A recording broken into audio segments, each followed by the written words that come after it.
Damos comienzo a nuestra clase número 3 de nuestro curso sobre Historia de la Filosofía Política Moderna. Vamos a hablar hoy sobre el pensamiento crítico a la democracia representativa. El pensamiento crítico hacia el modelo constitucional instituido por el Estado Nacional que surge, como vimos, al compás de los procesos revolucionarios desde el punto de vista industrial, tecnológico, y que se van a traducir en la faz política a través de lo que se conoce como las revoluciones burguesas. La revolución inglesa, la revolución francesa, la revolución norteamericana, los procesos independentistas latinoamericanos. Bueno, ¿hay un modelo alternativo a este esquema legal racional? El contrato social y los medios alternativos al desarrollo capitalista. Entonces tenemos que hablar del influjo de Rousseau y Marx sobre toda una escuela de pensamiento o desarrollos teóricos que podemos focalizar en un primer momento en la escuela de Frankfurt. También vamos a referirnos al desarrollo del pensamiento político latinoamericano. De la conexión entre la estructura jurídica y poder político se nutrió la filosofía política y jurídica que acompaña al nacimiento del Estado moderno. Desde Hobbes, Locke, Rousseau, Kant, Hegel, Marx, Weber, Kelsen, por citar algunos. Tenemos que la filosofía política de Hobbes es la primera y más significativa teoría del Estado moderno, el paso del estado de naturaleza que representa al no Estado al Estado civil, del no Estado al Estado civil. Esto ya lo vimos en las clases anteriores. De lo no jurídico a lo jurídico, es decir, de la existencia de derechos subjetivos sostenidos por la fuerza de cada uno, a la existencia de un derecho objetivo, universalmente válido. Y ese derecho universalmente válido, sostenido por una fuerza común. El Estado jurídico está basado en un pacto con el que los individuos particulares se asocian y comparten sus propios saberes y fuerzas para atribuírselos a un único soberano que, una vez constituido, va a decir Hobbes, es la única fuente del derecho positivo. Luego pasamos a Locke. En Locke, el estado de naturaleza es un estado pacífico porque se desarrollan relaciones familiares, se desarrollan relaciones económicas. Es una sociedad de derecho privado, pero es todavía un derecho imperfecto y no protegido. Si hay conflictos, no hay quienes resuelvan esos conflictos de una manera imparcial. El paso entonces a la sociedad de derecho público entraña la existencia de un poder capaz de dirimir las controversias de modo imparcial. En Rousseau, el estado de naturaleza es un estado no jurídico por no ser sociable, donde el hombre es bueno porque no tiene vicios ni pasiones. También esto lo hemos visto en la clase anterior. En la sociedad civil, que nace para Rousseau de la propiedad privada y de la división entre esto es mío y esto es tuyo, rige la ley del más fuerte, con lo que se parece mucho, dice Rousseau, a lo que Hobbes suponía que era el estado de naturaleza. Entonces, sociedad jurídica será solamente aquella asociación que nace del contrato social, es decir, el Estado en sentido propio de la palabra, cuya voluntad se expresa de aquella forma de derecho más alta que es la ley. O sea que en Rousseau la voluntad general se expresa por la ley y la asamblea general es el poder más importante del Estado porque expresa la ley. En Kant, como Locke, vemos que hay un pensamiento kantiano de que la sociedad natural o estado de naturaleza es una sociedad de derecho privado y provisional. Por tanto, la creación del Estado implica la creación del derecho protegido por la fuerza estatal, por la coacción. Para Hegel, el derecho comprende el derecho privado y al derecho público, así como también la moralidad. Fíjense ustedes la diferencia con lo que había dicho en un primer momento Maquiavelo. El derecho, dice Hegel, es el reino de la libertad realizada y se realiza en plenitud solamente en el Estado. Bueno, como vamos a ver en esta clase, Para Marx, derecho y Estado pertenecen a la superestructura jurídica y política, por lo que la extinción del Estado implica el fin del derecho y el fin del derecho implica el fin del Estado. En general, todas las corrientes anarquistas y las del socialismo utópico hicieron la guerra al Estado, al mismo tiempo que al derecho. Durante el siglo XIX, la tradición inaugurada por Marx va a cuestionar la centralidad del Estado en la reflexión sobre el poder, desplazando el eje a la sociedad del conflicto, a la antagonía de clases. Para Weber, el Estado moderno es aquel en que la legitimidad del poder depende de su legalidad, es decir, del hecho de que el poder se presenta como derivado de un ordenamiento normativo constituido y aceptado y se ejerce según normas preestablecidas. Weber reemplaza la dicotomía ficcional entre estado de naturaleza y sociedad civil por una dicotomía históricamente fundada, es decir, aquella que se da entre poder tradicional y poder legal, en donde se pasa de un poder tradicional basado en un derecho consuetudinario e imperfecto a un poder legal basado en el derecho legislativo, que para Weber es un derecho más racional a través de una estructura normativa articulada y jerárquica.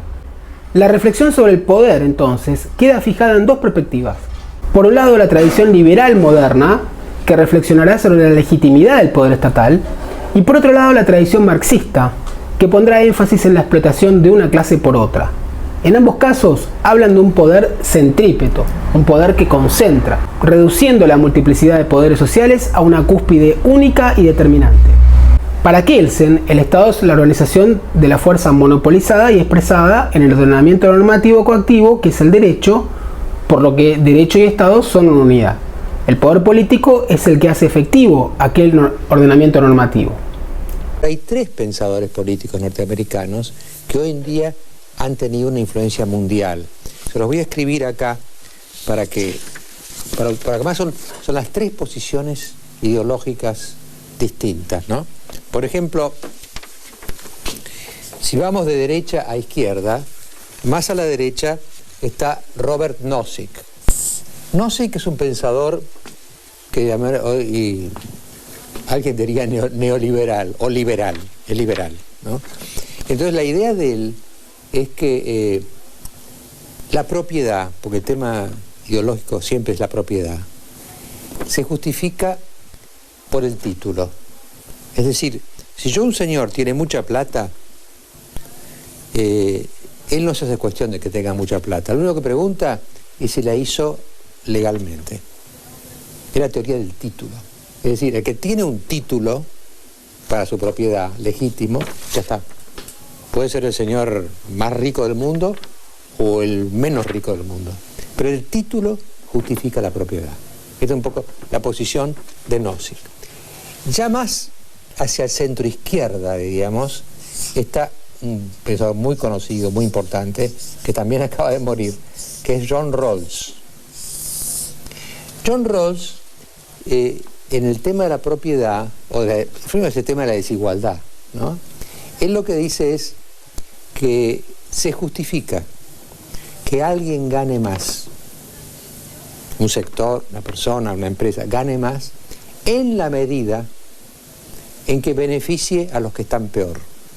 Se llama el principio de la diferencia, ¿no? Que es un principio bastante, digamos, de centro izquierda, ¿no? Por ejemplo, digamos un ejemplo. Si un señor gana más y con eso que gana invierte para que haya una fábrica y en esa fábrica obtienen trabajo una cantidad de gente, quiere decir que ese ganar más de él se traduce en más trabajo para otros que si no estarían desocupados. Entonces eso justifica que gane más. Esta es la idea de Rawls, ¿no? Y el tercero, que es Ronald Dworkin,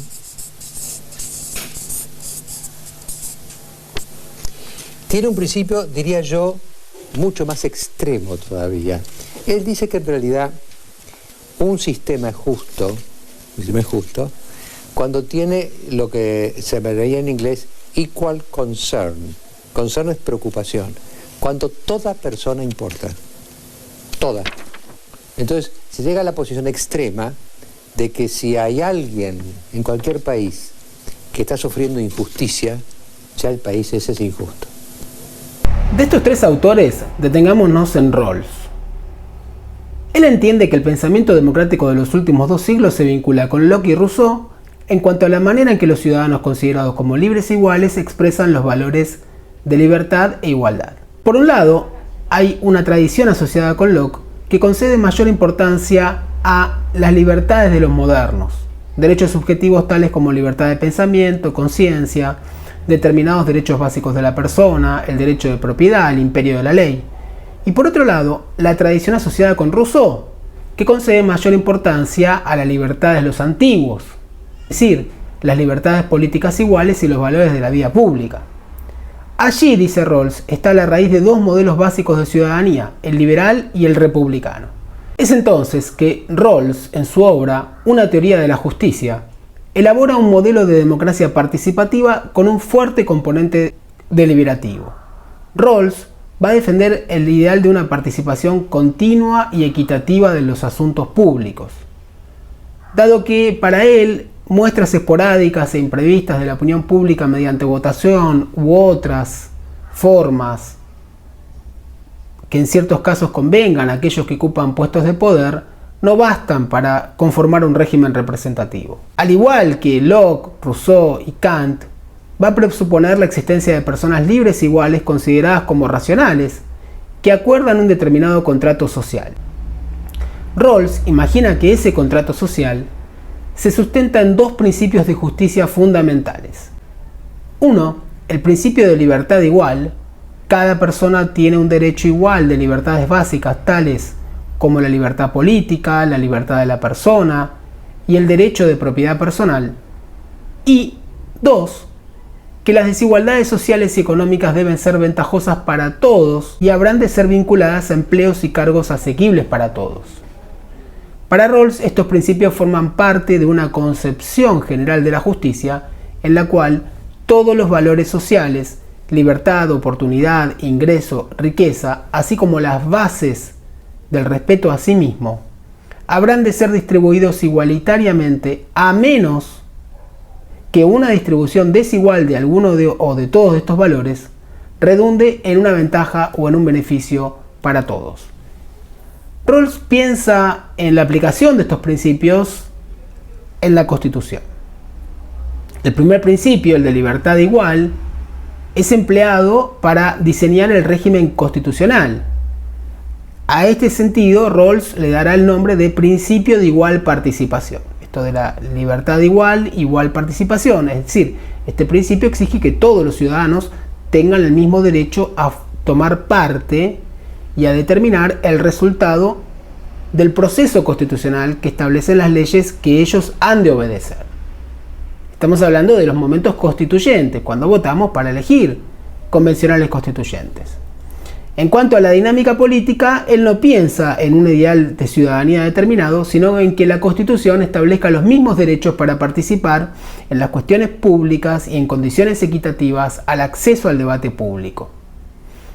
Es tributaria esta tradición de Rousseau, decíamos, sobre el acceso igualitario a la educación, el acento en la acción de gobierno para alentar debates públicos libres, todo ello para que las desigualdades en el sistema socioeconómico no minen la igualdad política constitucional. Emparentado con este principio de igual participación de la teoría de Rawls, encontramos la formulación del profesor Jeremy Waldron, quien relaciona directamente al principio liberal de la dignidad de la persona humana con la defensa de la dignidad de la participación política. Recuerden esto. Estos autores enfatizan la igualdad de la participación política, pero atención, sustentada en una igualdad material, en una igualdad económica. Esto ya lo había dicho Rousseau, lo continúa Marx, la Escuela de Frankfurt, y estos autores están diciéndonos lo mismo. El derecho de los derechos, que es el de participación en la elaboración de leyes, con una concepción de justicia equitativa de los derechos de participación, bueno, tiene que ver con el debate público informado, con los procesos educativos, la educación como base de la participación. Entonces, a la vez, este debate público, amplio y plural, un debate fundado en una concepción del ser humano considerado como un agente dotado de razón, con una habilidad para deliberar moralmente, para ver las cosas desde el punto de vista de los otros, para trascender la preocupación sobre sus propios intereses particulares. Bueno, se funda como decía, en una sólida educación, y esta es responsabilidad del Estado. Por otra parte, Habermas sostiene que el derecho a voto, interpretado como libertad positiva, se convierte en la tradición republicana en paradigma de los derechos en general, no solo porque este derecho es condición sine qua non de la autodeterminación política, sino porque en él queda claro cómo la inclusión de la comunidad de iguales, depende de que los individuos estén capacitados, insisto en este énfasis, retomado también por Habermas, capacitados para hacer aportaciones autónomas y posicionarse como consideren oportuno. Dentro de sus principales valores podemos encontrar el juicio moral y la racionalidad. Este último es el más importante para él. La teoría crítica de la sociedad se propuso interpretar y actualizar la teoría marxista originaria según su propio espíritu. Por ello, entiende que el conocimiento no es una simple reproducción conceptual de los datos objetivos de la realidad, sino una auténtica formación y constitución de las mismas. La teoría crítica se opone radicalmente a la idea de teoría pura, que supone una separación entre el sujeto que contempla y la verdad contemplada, e insiste en un conocimiento que está mediado por la experiencia, por la praxis concretas de una época, como por los intereses teóricos y extrateóricos que se mueven al interior de las mismas.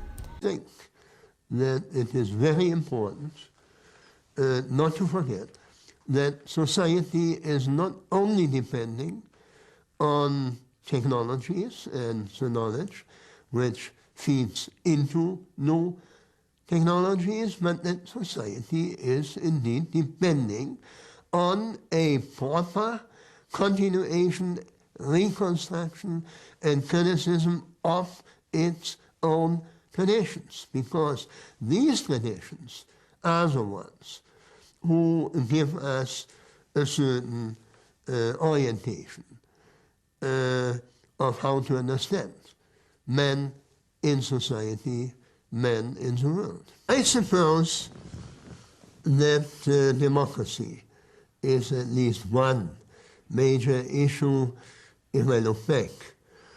That was the obvious alternative to the regime under which I had been living until I became 15 years old.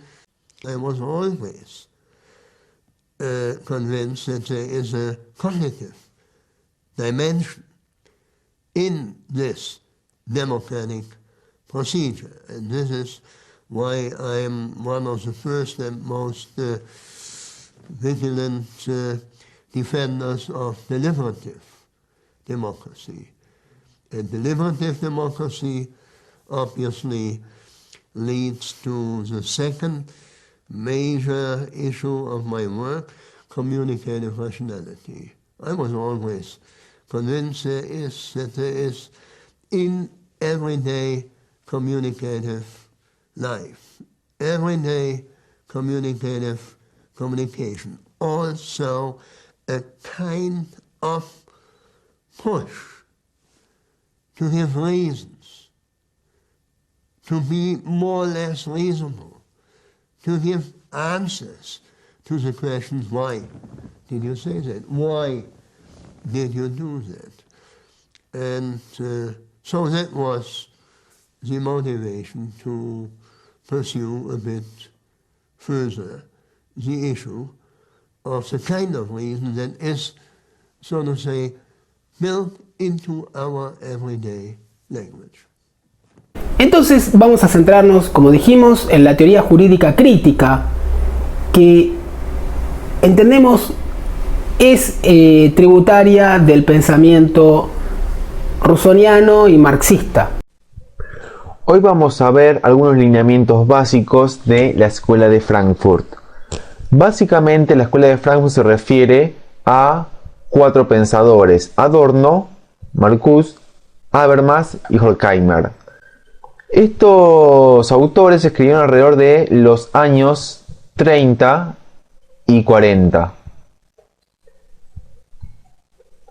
Como algunos sabrán, Frankfurt es una ciudad que queda en Alemania. En esta época en Alemania estaba el nazismo. Estos autores tienen que escapar de Alemania y se refugian en Estados Unidos.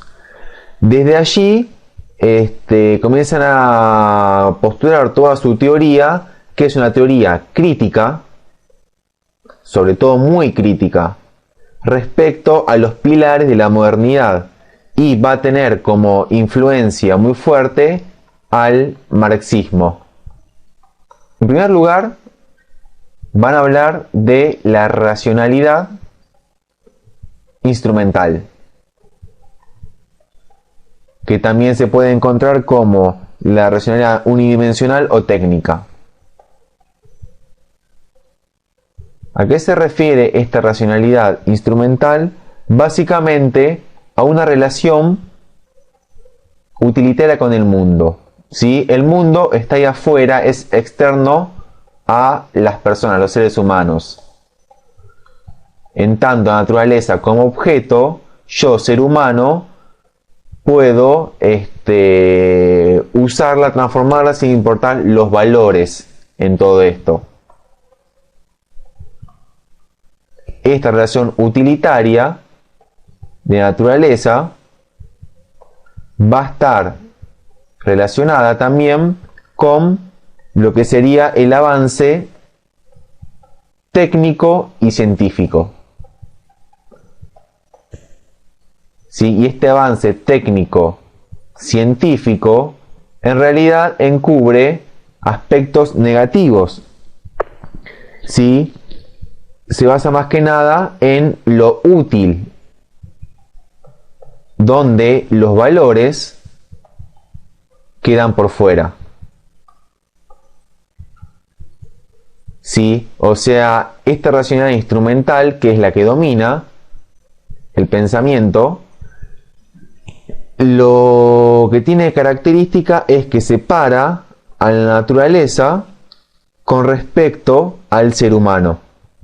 ¿Sí? Como si fueran dos órdenes totalmente diferentes. El ser humano lo que hace es, mediante avances técnicos científicos, aprovechar esta naturaleza de modo útil, pero dejando de lado cuestiones valores cuestiones de valores y de moral.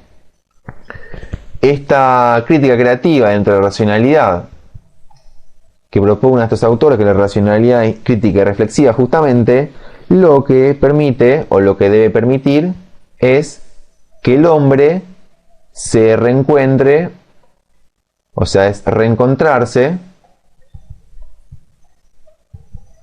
con la naturaleza, como si fuera parte de todo, de un todo, ¿no? O sea, que no sean dos órdenes separados, sino que se concibe el hombre como parte indisoluble de la naturaleza. Y en suma, todo esto lo que permite es el arte del cuestionamiento, o sea, cuestionar el orden y cuestionar la realidad. Al cuestionar la realidad, abrimos la puerta a la imaginación de otras realidades posibles. Por eso siempre hablamos de racionalidad crítica, porque la crítica va a ser el arma principal que fomente todo este proceso reflexivo a través del cual el hombre se reencuentre con la naturaleza y pueda superar la racionalidad instrumental que fue la imperante hasta el momento en esa época. Nuestro punto de partida va a ser la Escuela de Frankfurt y dos pensadores de la Escuela de Frankfurt, que son Theodor Adorno y Max Horkheimer, que emigraron a Estados Unidos y en California, a partir de 1940, empezaron a escribir un libro que se transformaría en un libro fundamental del pensamiento filosófico del siglo XX, dialéctica de la ilustración. Son charlas que tuvieron Adorno y Horkheimer en California y, bueno, se publica en 1947. El problema que se plantean Adorno y Horkheimer es cómo en 1940, después de esa esperanza excepcional que el iluminismo, la Revolución Francesa, los enciclopedistas, Voltaire, Diderot, D'Alembert, Rousseau, Kant, todos esos pensadores que confían en la razón humana, en el gran relato del racionalismo, de la razón humana, que dice el hombre, por medio de su razón, va a alcanzar la plenitud, va a alcanzar la felicidad, va a llegar a una sociedad bien organizada, civilizada. La razón es el progreso, las luces de la razón van a curar todas las enfermedades, todos los males sociales, van a ser la felicidad del hombre cuando se llegue a una sociedad racional. ¿Cómo es posible? ¿Cómo es posible, entonces se preguntan Adorno y Horkheimer, que hayamos llegado a esto, a una nueva forma de barbarie y a una forma extrema de barbarie como la que ellos ven en Europa en 1940? Lo que plantea Dialéctica del Iluminismo es, bueno, el iluminismo, la razón iluminista, la diosa razón, comienza su despegue con la Revolución Francesa. ¿Qué esperábamos de la diosa razón? Esperábamos la racionalidad en la historia, una historia racional, una historia sin barbarie. Ustedes observen que el colonialismo europeo del siglo XIX se hace en nombre a valores. Por ejemplo, el Imperio Romano, cuando tomaba un territorio, lo tomaba considerando que era el Imperio Romano y que ese territorio tenía la gloria de pertenecer al Imperio Romano. Pero bueno, los ingleses, los franceses, los holandeses, los belgas, cuando se expanden, con ellos se expande la civilización, el progreso, la razón, el derecho, es decir, el imperialismo del siglo XIX identifica su expansión con la expansión del progreso, de la civilización y de la razón. Eso lleva a Auschwitz. ¿Por qué? Tengamos en cuenta que con la Revolución Francesa se produce esta divinización de la razón. ¿Qué razón es esta? Es la razón de la burguesía capitalista. Es la racionalidad capitalista que se erige a sí misma como divinidad, es decir, la diosa razón. La diosa razón es la que va a solucionar todo. Incluso a partir de 1831, con el curso de filosofía positiva de Auguste Comte, aparece el positivismo, que es la filosofía que la generación del 80 toma aquí en la Argentina, bueno, para decir que, bueno, aquí está, estos son los hechos han obedecido a un orden racional. Acá en el 80 dicen, ha triunfado la civilización, han triunfado las ideas, ha triunfado el progreso, y a lo largo de todo el siglo XIX, ahí donde entra Europa, entra el progreso, entran las ideas, entra la racionalidad. Entonces, este culto a la razón, ¿por qué ha provocado tantas monstruosidades? Quieren decir es que el hombre es más que razón, pero que para colmo el uso que le ha dado a su razón es un uso para esclavizar, para dominar, para someter a la naturaleza y a los hombres. La razón instrumental, es decir, esa razón que se constituye para dominar a los hombres y para dominar la naturaleza, comienza por arrasar la naturaleza, por industrializarla, por volver a la naturaleza, digamos así, un arma de guerra. Al volver a la naturaleza un arma de guerra, un arma de consumo, un arma de mercancías. En la versión de Duncan Kennedy, que ha sido miembro fundador de los estudios críticos del derecho, Critical Legal Studies, que plantea lo siguiente: los materiales jurídicos, constitución, leyes, sentencias judiciales, como productos apolíticos, entre comillas, neutrales, técnicos, destinados a la regulación social bajo el imperio de la ley, por oposición al gobierno de los hombres, así como del saber, doctrina, que se constituye a su alrededor, la ciencia jurídica, entre comillas, dice Duncan Kennedy, son una máscara. En realidad, el derecho moderno sostiene el régimen económico y político liberal, y también sus injusticias. Kennedy Critica las pretensiones de racionalidad, coherencia, justicia y necesidad sobre las que se apoya el status quo y el discurso jurídico dominante. La noción de que hay una razón determinante de las cosas, de que hay un sentido, entre comillas, de que hay una manera neutral y objetiva de resolver las contradicciones humanas. La racionalidad en la que se funda el derecho es la de Kelsen, ¿no? La de la pirámide jurídica. Unas normas derivan de otras. Veamos una representación de la pirámide jurídica kelseniana.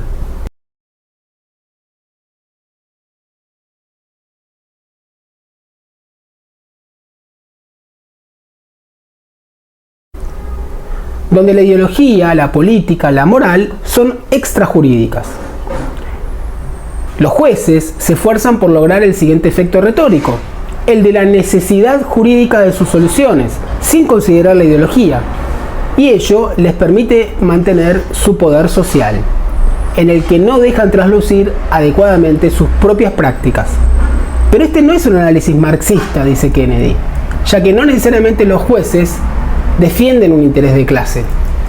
Dentro de la estructura judicial, las máximas instancias, en un marco jurídico determinado, interpretan y crean el derecho, deciden cuestiones ideológicas, pero se cuestiona a la vez el carácter ideológico de sus actores.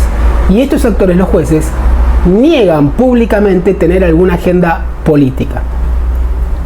He tenido hace un tiempo un diálogo con un juez actualmente en funciones, un juez de cámara, un alto magistrado, y le he consultado sobre estas cuestiones y me gustaría compartir con ustedes unos pasajes de aquella conversación. La actividad de la Corte de la del resto de los tribunales. La Corte necesariamente es el tribunal político del Poder Judicial, y nadie podría desconocer la incidencia de las decisiones de la Corte a nivel político, no solo social, sino político. Entonces, es cierto que la Corte, cuando tiene que tomar una decisión sobre un tema que es de trascendencia institucional, elige el tiempo en el cual lo dicta, las palabras en lo cual dicta sus fallos, la referencia a precedentes de la misma Corte o no, la modificación de la doctrina de los fallos de la Corte, y eso hace a esa función política de la Corte. Es muy interesante el estudio de cuándo decide la Corte un caso, cómo lo decide, por qué lo decide, e incluso el estudio interno dentro de la misma Corte de por qué eligen un caso para resolver y no otro. La Corte hace, no sé si fue, hoy es martes, creo que fue el sábado o el domingo, sacó un comunicado de prensa de que había resuelto alrededor de 29.000 casos en lo que va en el año 2019. Yo hacía el cálculo, ¿no? Y me daba algo así, si hubieran trabajado prácticamente las 24 horas por día, todos los días, eran como algo así como 3 minutos por caso, para estudiarlo, resolverlo, escribirlo y firmarlo. Entonces ahí hay un problema en el cual uno se plantea si realmente la Corte, a mí no me gustaría que el juez que resuelve un expediente donde yo tengo algún interés como particular me haya dedicado nada más que 3 minutos a resolverlo.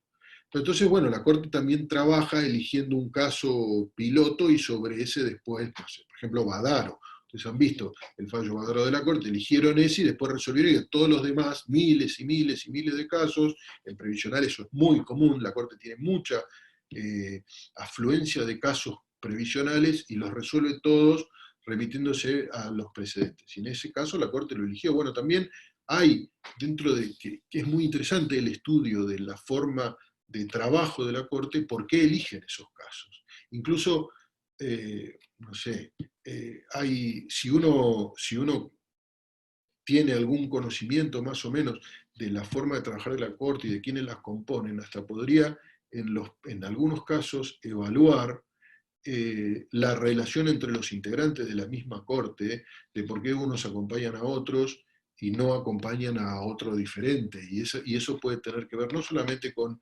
ideologías, con cuestiones políticas o con posiciones filosóficas, sino, si se quiere, sino hasta por relaciones humanas. Hay fallos en todos dentro de toda la amplia competencia de la Corte que evidencian esa relación entre los distintos ministros de la Corte, ¿no? En el ámbito penal, yo creo que, no sé, yo creo que hay un fallo que es Díaz Besones, yo no sé si ustedes tuvieron la posibilidad de verlo, un fallo donde se ve claramente la posición de los ministros de la Corte. Y ¿cómo haces vos, Diego, para en tu función judicial mantenerte alejado de alguna presión, de algún interés? Tenemos que, o sea, uno no puede negar tener una posición política, todos tenemos una posición política. Uno no puede negar tener determinado conocimiento, qué sé yo, en la carrera judicial uno va conociendo, hay muchos legisladores que formaron parte del Poder Judicial, que son abogados, la mayoría son abogados, han litigado, o sea, no es que es muy difícil que uno no conozca a algún legislador. Ahora, no por eso uno se va a encerrar en el despacho con llave y no atender a nadie y cortar el cable del teléfono. Uno lo que tiene que saber hacer, porque es un profesional de esto, es escuchar a cualquiera que quiera hablar, pero saber tomar una decisión con independencia. Esa independencia es al margen de que pueda escuchar las posiciones de los otros, ¿no? Pero uno profesionalmente lo tiene que saber hacer. Es como un médico que diga que no puede operar a un paciente porque le tomó cariño, ¿no? Uno no aceptaría que el médico le diga, mire, yo no lo voy a operar porque usted me cae muy bien y me daría pena que me salga mal la operación. Bueno, lo mismo sucede con el juez, ¿no? Y el juez no puede evitar conocer a alguien o tener relación con alguien o saber cómo opina o encontrarse con alguien, qué sé yo, en la facultad de Derecho se cruza todo el mundo, entonces es difícil evitar eso, pero lo que sí uno tiene que hacer y tiene que estar preparado para hacerlo, y es una obligación profesional, saber tomar distancia y decidir independientemente. Independientemente quiere decir decidir de acuerdo a cómo uno cree que se tiene que decidir ese caso, porque quizás el juez del lado opina diferente, y él también es independiente, pero uno tiene que decidir conforme lo que estudió de ese caso y cómo cree que se tiene que resolver.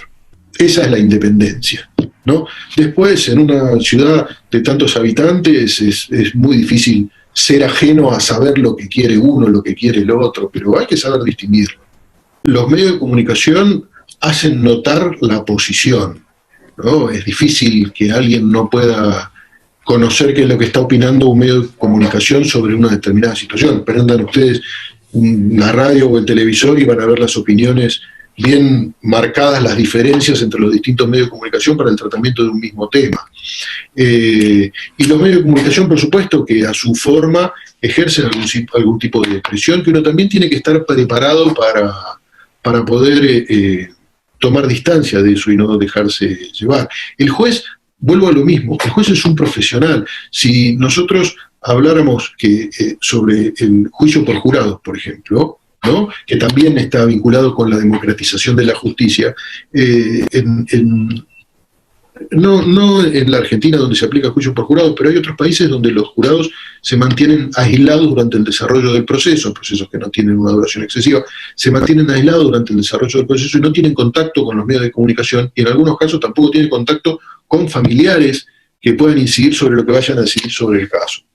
El juez tiene que estar preparado para no verse influenciado. Por supuesto que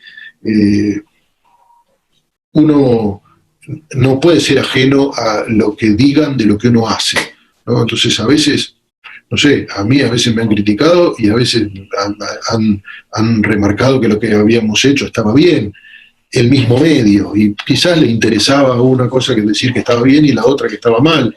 Yo he tenido algunas dificultades para poder ejercer algún derecho a réplica, poder hacerme escuchar o poder ir a quejarme concretamente. No sé, alguna vez me quise ir a quejar a un canal de televisión, en un programa en vivo, y después no logré comunicarme y después me entró un rapto de razonabilidad y me quedé en mi casa. Pero porque yo veía, por ejemplo, que era por una sentencia que habíamos dictado ese mismo día, donde había un abogado de mucha incidencia en los medios que le había salido mal el juicio y entonces se había ido a quejar a los medios. Entonces habían armado una especie de panel donde opinaba un montón de gente que no tenía ni idea de nada del expediente porque nunca habían estado, entonces opinaba el periodista que nunca había estado, otros invitados que no sabían nada, el único que por ahí sabía era el abogado que tenía un interés en lo que había pasado. Entonces yo lo que quería en definitiva era decir, bueno, toda esta gente que está hablando acá no sabe de lo que está hablando. Están opinando sobre algo que no saben, porque no conocen todavía los fundamentos. Ese día quizás es el día en que yo me di cuenta de la necesidad de transmitir oralmente los fundamentos y de manera inmediata para que se pueda conocer. Porque creo que también es una garantía para el propio juez para después defender su posición. Los jueces resuelven problemas interpretativos reformulando parte de la estructura jurídica para luego desplegar argumentos jurídicos para justificar sus decisiones, que en el fondo persiguen determinados proyectos ideológicos. Ello reduce el poder de las mayorías ideológicamente organizadas para cambiar cualquier área temática regulada por el derecho. De modo que importantes conflictos ideológicos se resuelven por fuera del ámbito legislativo. Y esta es una tradición de pensamiento que tiene que ver con el énfasis que retoma aquella idea rusoniana de que el poder central del Estado es el legislativo. Estas corrientes de pensamiento críticas nos advierten que en realidad muchos de los conflictos que debieran resolverse en ámbitos políticos, en ámbitos institucionalmente políticos como la legislatura, se terminan resolviendo en tribunales. Lo terminan resolviendo los jueces. Siempre, dice Kennedy, es posible comportarse estratégicamente, en el sentido de intentar que una particular interpretación de las normas parezca la más adecuada. Insisten en la negación como respuesta al conflicto del rol. Los jueces están en un aprieto. Su sentido de justicia es ideológico, en el sentido de que un observador externo podría calificar fácilmente a un juez como liberal o conservador sobre la base de su respuesta a qué es o qué exigía la justicia en circunstancias determinadas.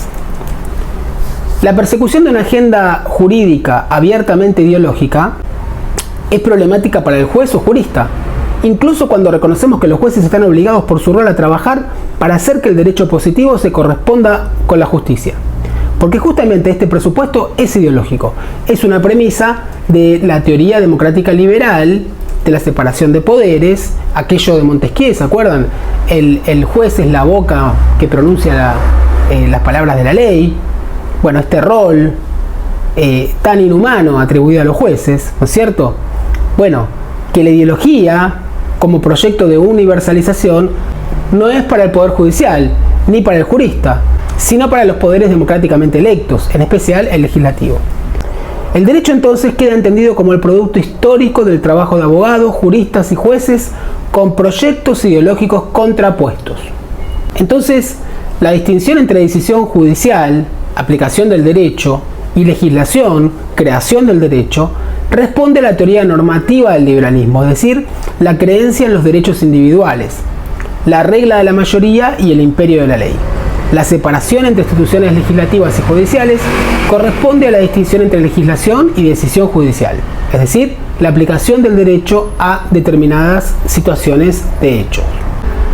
Mientras que la Constitución se parece a la Biblia y el pueblo a Dios de una religión fundamentalista, la Corte Suprema es la fuente autoritativa de las interpretaciones verdaderas, entre comillas, de la Constitución, y sus decisiones tienen fuerza vinculante para la comunidad en dos sentidos. Un sentido moral, porque las personas creen que deberían obedecer al derecho, y en un sentido práctico, las sentencias están respaldadas por la coacción estatal. Para el ateísmo constitucional, no hay una colectividad humana que se llame pueblo, que cree y presta consentimiento al derecho constitucional tal y como ha sido establecido por la Corte Suprema. La Constitución entonces no es entendida como la voluntad del pueblo, sino de los seres humanos que la escribieron y ratificaron. Interesante, estas perspectivas críticas del derecho nos hacen reflexionar sobre modelos alternativos. Y en este sentido vamos a profundizar un poco el desarrollo del pensamiento filosófico y político latinoamericano. Sobre la teoría crítica en Argentina, hay trabajos que dan cuenta de, bueno, la labor que ha realizado en textos de teoría crítica del derecho de dos trabajos de carácter divulgatorio. Estoy tomando como referencia una obra del profesor Dauría. Es esto, de que todo concepto, toda institución, todo sentido tiene su historia. No hay un sentido que escape a la historia, no hay una esencia eterna que no cambie, por lo menos en el mundo humano. Todo sentido está historizado. Por lo tanto es contingente, es cambiante, es relativo. Si yo me pregunto, ¿cómo es posible que este juez haya fallado así? ¿Bajo qué condiciones? ¿Será porque pertenece a una clase determinada o porque tiene un determinado problema psicológico de niño? Estas son preguntas críticas, ¿no? ¿Qué determinó la sentencia del juez? ¿O qué determina el contenido del derecho? ¿Intereses de clase? Esas son preguntas críticas. Ahora, generalmente cuando uno se hace esas preguntas críticas, porque supone que bien podría ser en otro sentido la decisión del juez o el contenido de la norma. Ahora, ese suponer una realidad alternativa no tiene por qué ser un ideal ético político a realizar. Puede ser simplemente una ocurrencia hipotética, cognitiva, epistemológica. Crítica del derecho, si asumimos crítica en sentido técnico, es preguntarse por las condiciones, los determinantes, los supuestos, los prejuicios que determinan instituciones y discursos. Yo diría que en el campo del derecho podemos pensar tres tipos de crítica jurídica. Lo que yo llamo crítica parcial del derecho, si como se toma en particular una institución determinada o una práctica determinada, por ejemplo la actividad de los jueces, como hace Duncan Kennedy, o una institución en particular, la propiedad privada, como por ejemplo hace Proudhon en el siglo XIX, esto yo diría crítica parcial del derecho, tomó una institución en particular. La enseñanza del derecho, como hace Duncan Kennedy también en otros artículos. Después estaría lo que yo llamo crítica general del derecho, que es una crítica al contenido ideológico general de un orden normativo. Por ejemplo, lo que hace Oscar Correa, cuando detecta en el derecho vigente en México, en Argentina o en los países occidentales, qué sé yo, los intereses de unas clases determinadas dominadas. Oscar Correa es un marxista, digamos, es una crítica general. Yo cuando Cárcova, en la opacidad del derecho, ¿no?, investiga sobre por qué se toma como dogma que el derecho es por todos conocido, cuando en realidad lo que es opaco para todos el derecho, incluso para los propios jueces, ¿no? Es una crítica general, el derecho en general, no una institución en particular. Uno de Alicia Ruiz y otro de Carlos Cárcova. Ambos textos parecen estar en completa sintonía recíproca, dice Dauría, y podemos considerarlos representativos de la crítica jurídica en la Argentina, y el énfasis en destacar las cuestiones no jurídicas del discurso jurídico. Vamos a ver al respecto algún pasaje del profesor Cárcova. Habíamos entrado en la Facultad de Derecho con la idea de que si sabíamos derecho, sabíamos sociedad, digamos, sabíamos política, pensábamos que sabíamos poder, que el derecho era la matriz de todas estas cuestiones que tanto nos interesaban. Y nos encontramos con la lógica jurídica. Sí. Y con la lógica jurídica nos encontramos en la filosofía. Y por supuesto, en todas las demás materias, salvo alguna que otra que pudiera ser sociología o alguna cosa por el estilo,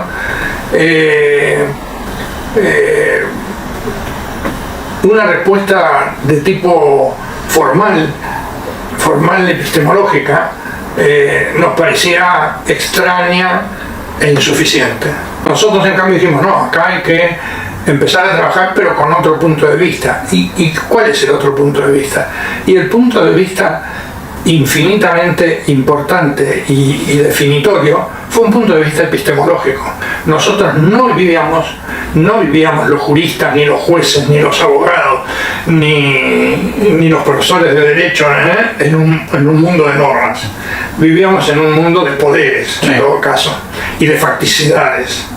Y esas facticidades, esos poderes, había que tratar de entenderlos para manejarlos. De esta íntima relación del derecho con el poder, ¿no? Del derecho que se expresa como la forma paradigmática del poder. Mi nombre es Tatiana Hirschon y en esta oportunidad vamos a hablar sobre un texto de Carlos María Cárcova relacionado con una pregunta que es: ¿qué hacen los jueces cuando juzgan? Cárcova nos presenta también la teoría dentro de la cual se inscribe él mismo junto con Marie y con Curtis, que es la teoría crítica del derecho. Y nos va a hablar del discurso y la cuestión del sentido. Esta teoría parte de pensar al derecho como una conducta en interferencia intersubjetiva, como un conjunto de normas y como un conjunto de predicciones acerca de las decisiones de los jueces. Entonces, el derecho, ¿sí?, para las distintas escuelas puede adquirir distintas definiciones. Cárcova nos va a decir, la egología, la teoría de Carlos Cosio, piensa el derecho como una conducta en interferencia intersubjetiva. El positivismo, con Hans Kelsen a la cabeza, piensa el derecho como un conjunto de normas jurídicas. Y el realismo norteamericano, con jueces como el juez Holmes, que hemos visto, piensa el derecho como un conjunto de predicciones acerca de las decisiones de los jueces y juezas. Lo que está en juego acá es el rol judicial y el papel que ocupa la interpretación. La teoría crítica busca reconstruir al derecho pensado como una práctica social específica, una práctica de naturaleza discursiva. Por eso nos va a decir la teoría crítica que el derecho se materializa como un proceso social de producción de sentido. En el campo del sentido, el derecho adquiere una especificidad y produce efectos propios y particulares. El derecho son símbolos, son comportamientos, son conocimientos. Y hay diferentes instancias de producción del sentido. Por eso nos va a hablar de las normas, de las interpretaciones técnicas de las normas, y nos va a hablar de los súbditos, ¿sí? Piensen en distintos conceptos que han visto a lo largo de la carrera de abogacía y traten de pensar en el sentido que se le asigna a cada uno de esos conceptos. No quiero olvidarme de mencionar a Dworkin, que también aparece en el texto de Hart, pero que hemos visto en el día de la fecha, hoy 3 de junio de 2020, lo hemos visto cuando hablábamos del texto de Gargarella, así que por ese motivo es que no le dediqué espacio en esta oportunidad. Ahora bien, el derecho crea sentido. Cada una de las palabras y de las denominaciones que el derecho elige en su cotidianeidad tiene consecuencias en la vida de las personas. Por eso yo insisto en pensar o en invitarlos a pensar, por ejemplo, el concepto de familia en el derecho y cómo hay una producción de sentido a partir de esa idea de familia. La teoría crítica también ha tenido desarrollos en México, en Brasil, bueno, por supuesto en Estados Unidos, en Argentina. Lo importante es destacar esta faz crítica, ¿no es cierto? Muy bien, con esto creo que hemos conformado un panorama general. Nos vemos la próxima clase. Hasta entonces.